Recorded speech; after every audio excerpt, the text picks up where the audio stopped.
Hello and welcome to World Talks here on TVP World, where every word matters. I'm your host, Diana Skaya. Now, in this episode, we focus on Hungary as the country is facing some economic turmoil as the forint hit a 2-year low against the euro, and the country saw some of the lowest economic growth in the EU in 2024. Now, unrest over the country's poor economic condition has led to increased support for Hungary's main opposition party, Tisza, ahead of the 2026 elections. Now, joining me now to discuss these issues is Hungary's former European Commissioner and Minister of Foreign Affairs, Dr. Péter Balázs. Good morning, sir, and thank you so much for being with us here on TVP World Talks this morning. Good morning. Now, sir, let's begin with Moody's, right? So now Moody's has downgraded Hungary's economic outlook because of the risks related to EU funding. What would you say are the main factors behind that decision? How do you see it also affecting Hungary's economy in the short and in the long term? Well, in fact, Hungary's economy is for the moment in a rather bad shape. One of the reasons is the suspension of a part of EU funds for rule of law reasons. It was very similar at the beginning to the situation of Poland, but Poland has done everything what the European Commission has asked. This is not the case in Hungary. So several billions of euro are suspended. This is one reason. Another reason is the erroneous investment policy supported by the government.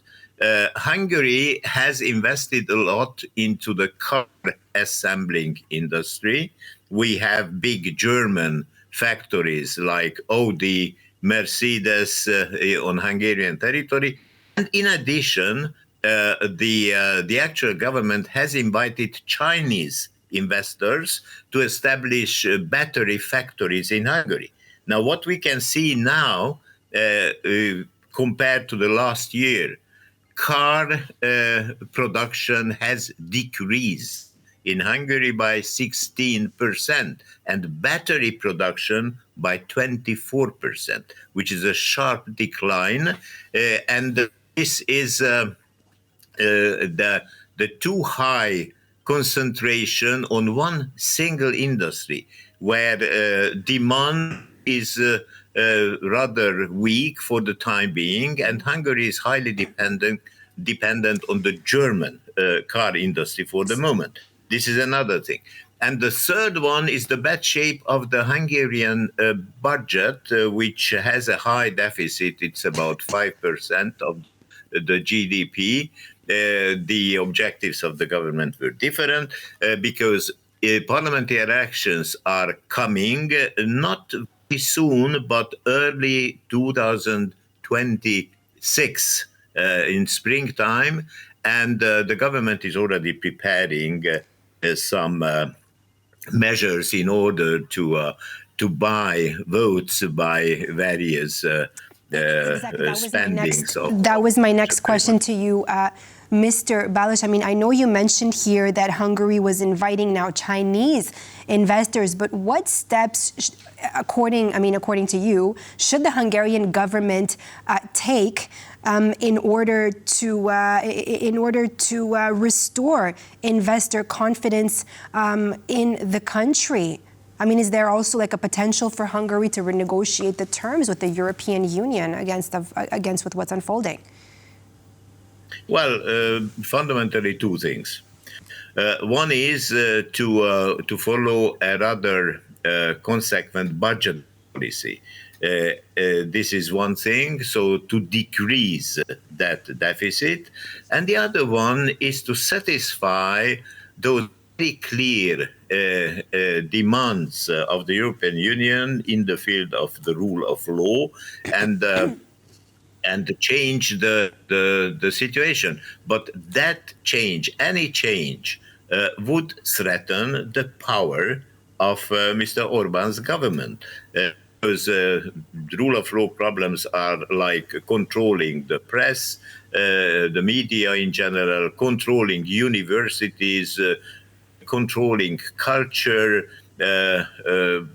pressing civil organizations, and many things. There are 24 or even more conditions stipulated by the European Union, and the Orban government is not willing to satisfy those conditions. Could you just go deeper a little bit? I mean, you were involved in Hungarian politics, served for quite some time. A little bit more details in how you would assess the current state of Hungary's relationship with the EU. Well, Hungary is a single case for the time being with the EU. Until the last government change in Poland, they were two, the Hungarian and the Polish government, opposing, for instance, the introduction of the rule of law conditionality by the end of 2020. And then in Poland, there was a turn. Now on the picture, we see Robert Fico. We saw Robert Fico, the Prime Minister of Slovakia, who is supporting Hungary in a way. But the Hungarian government is rather isolated. This was very evident during the last month when Hungary has been holding the EU presidency, which is nearing its end. It's going until the end of this calendar year. And also in the European Parliament, the Fidesz party, the ruling party, has joined one of the extreme right party families, the Patriots of Europe, not only joining but founding that party family together with Mr. Kickel from Austria and Mr. Babiš from the Czech Republic, the three initiated, and the French Rassemblement National of Marine Le Pen has also joined that group. But this group has not got any parliamentary position in the European Parliament because the other parties did not support it. So it's an isolated situation in the EP. It is a confrontation with the European Commission in terms of rule of law, and a very clear alliance with partners like, we see Donald Trump on the picture now. Hungary's Prime Minister, Mr. Orban, was the only one in the transatlantic family, in EU and NATO, who openly took the side of Mr. Trump since the very beginning. He said there is one good solution for America and for us, if they elect Donald Trump as a president. So they have a very good relation, but I wonder whether this is good for Hungary on a longer term in the foreign policy. But one second, I mean, you mentioned here, of course, the United States, that Orban has been supporting Trump since the beginning. However, do you believe that Hungary's push for closer ties with countries like Russia, for example, would ultimately benefit Hungary in the long run? Is that going to cause some challenge there with Trump coming in? How do you see that unfolding for Hungary?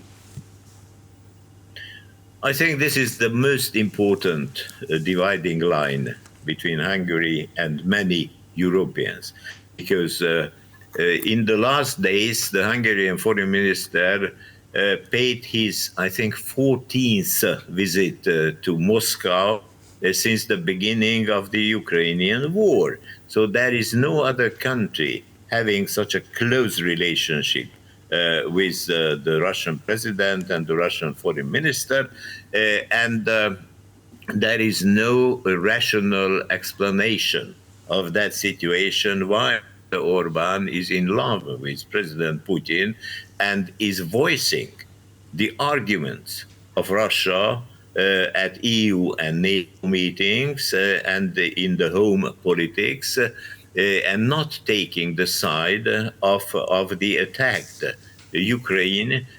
Is our direct neighbor among it's the biggest neighbor of Hungary, just like of Poland and other countries. And there are other signals of a rather special foreign policy, like Hungary joined the Turkish Council, and Mr. Orban is taking part at such meetings regularly. At the very beginning of the Hungarian EU presidency, Orban made a so-called peace mission, and the first step was in order, because for the first time to Kiev, but after that to Moscow, to Azerbaijan to join the Turkey Council, then to China to meet the president. Right. Then he joined the NATO summit and visited Donald Trump. Mr. Balázs, just very briefly, because we're almost out of time, but what can you tell us? I mean, how do you foresee the future of Hungary now? Well, I think for the first time since Mr. Orban came back in 2010, there is a real challenger of the ruling political party. And this challenger mentioned in the introduction, the Tisza party, led by Péter Balázs. And this is a new phenomenon threatening the power. And if elections come in early 2026, there is some chance that the government could be changed by parliamentary ways, because otherwise people are highly unsatisfied. Healthcare is in a very bad shape. Inflation is rather high because in the last 2 years, food prices have increased by more than 30%, which is very high, and which is touching the poor people, first of all.